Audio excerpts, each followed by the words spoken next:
RDTV. Mapay oras, Yapong Summer.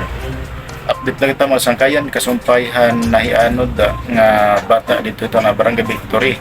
Yapong Summer, mauman ini nga report nga nahianod nakulog madlaw ng Merkulis bulan itong Hunyo, Pitsa 21, 2023.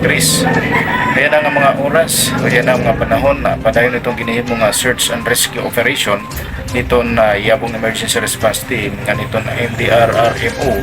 Kapot pa ito na iba nga natutungdan nga ahensya kasumpay hining insidente. Kaya na ato makikita dito itong mga pictures itong ihimo nga kita itong mga rescuer ito na itong bungko ngan kasumpay hini kagabi padayon gihapon na tumira ginihimo nga search and rescue operation pero waray pa gihapon ini matagi nga bata. So ang kabayanan lahat natin mga sangkayan itong magiging updates kasumpay hini nga bata. Ikagilihan ng pila na taong kapital of Eastern Visayas para RDTV News Online and Entertainment.